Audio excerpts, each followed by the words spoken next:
Hi, this is an attempted quick rundown of Illidan Stormrage. This is the final fight of Black Temple. There's 5 phases, so I'll try and be as brief as possible. Firstly we'll start off with Share. Share is just a tank targeted ability. It reduces the max health of that player by 60%, so it's obviously very, very scary.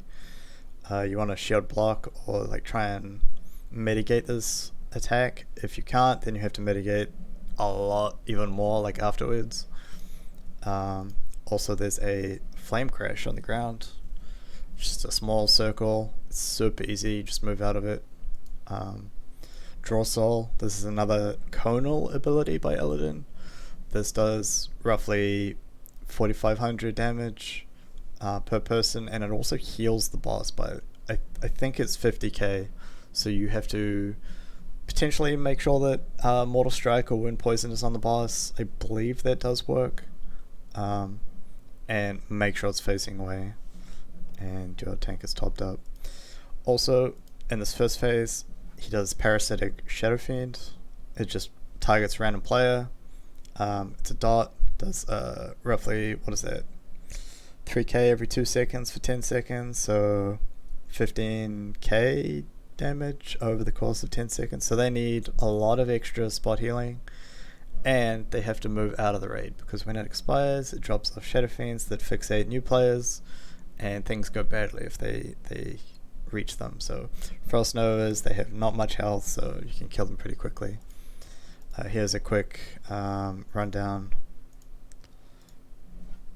of the first phase. Let's see here. There's Share, he mitigated it. You can see Iron Thorns there has the Shadow Fiend, and there's the fire thing on the ground you just move out of. Mage is Frost Nova Ring, you can't really see quite well there, but it's really simple. We might have them off to the side, off to the left, so that they can keep DPSing, but whatever works. Once he reaches, I believe it's 65%, or is it 60? 65%, he'll fly in the air. Everyone needs to move into their set spots, so there should be three spots on the ground that you want to stand on, grouped up, so that you're spreading the fireball damage. And you can see 3k fireball damage, so you want to spread the damage as much as possible by splitting up into 3 groups. These 2 big elementals spawn, and you want your 2 fire resist tanks to be managing where they're kiting the mobs. They'll leave fire, or they'll breathe fire on the ground, so you have to face them away from the middle and then face them towards the outside, and then also coordinate where you're kiting to, because if, say for example, this right one, if this one ran too far away from this warglaive with the beam going to it, then it will snap and then it will enrage the elemental. Also, there's an invisible beam you could kind of think about between the 2 elementals. If they go too far away from each other, then they'll split.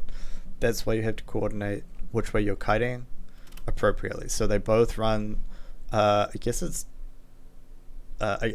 technically south first, on the same side of the circle, and then they slowly rotate around as the fire gets left on the ground. Really, really simple. Lots of healing to do. Be careful of threat, of course. You don't want to pull and die. Once that's done, phase 3 starts. Now phase 3 is basically like phase 1. You've still got your Dark Souls, you've still got your Flame Crashes, you've still got your Shares. Same exact thing. The only difference, as we should see coming up, you've still got the Shadow Fiends there, there's a good few of them there, is Agonizing Flame. Agonizing Flame, it's just like a dot that gets put on people 5 yards apart, so you want to make sure you're spread 5 yards. Just a long, annoying dot. It doesn't do much, it's just lingering. Let's see if I can see how much damage it does. Whoops, I'm looking at the wrong see how much damage it does. 1200 every 3 seconds or so. Even less than that.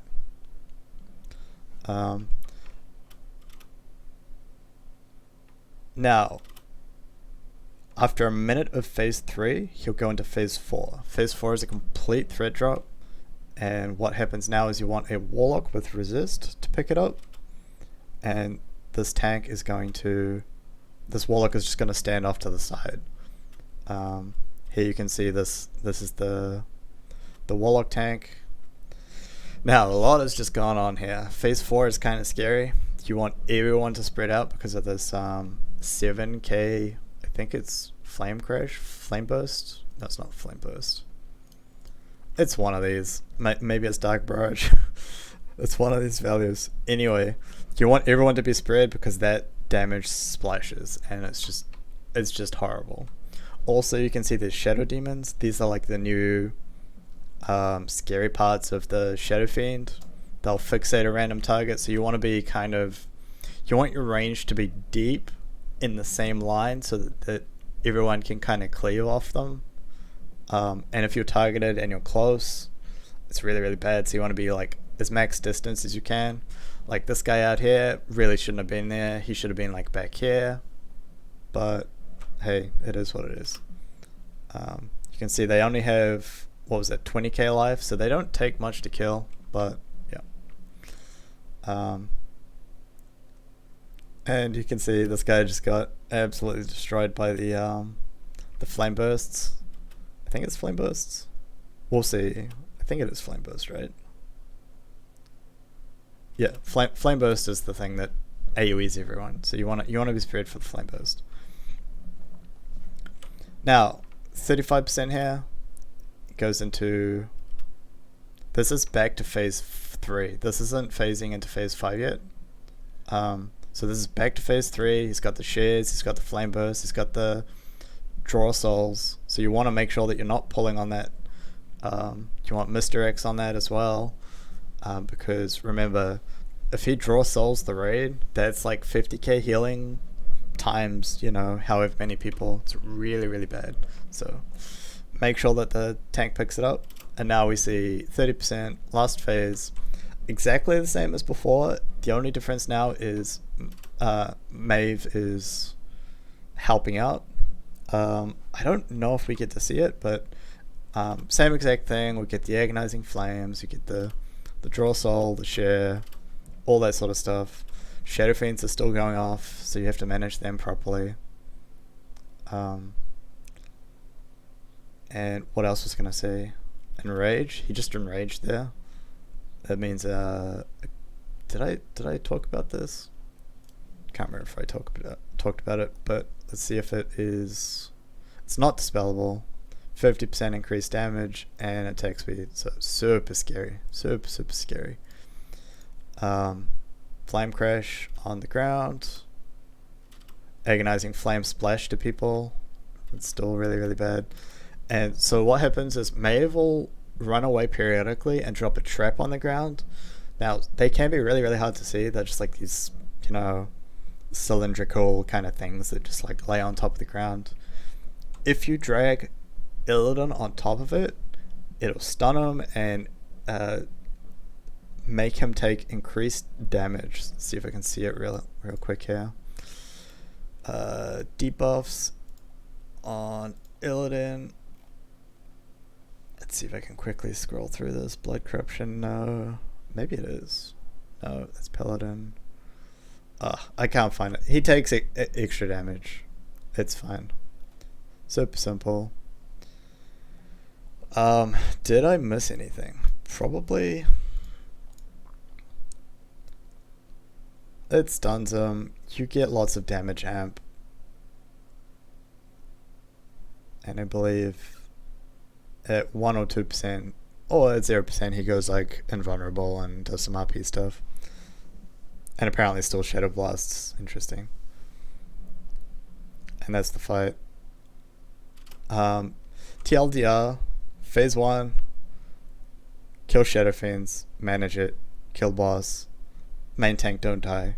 Phase 2, stand in the middle in your groups, huge AoE healing, kill the elementals, tanks, coordinate your kiting path.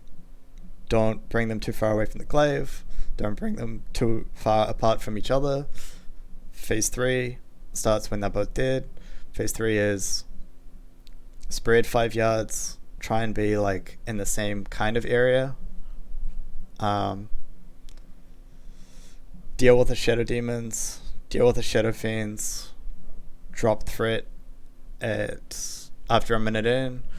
Phase 4 is basically the same except a warlock's tanking. Make sure you're spread. Shadow demons are fixating on people that come from the boss as opposed to coming from the person that drops them off this time. Make sure it's facing away for the draw soul.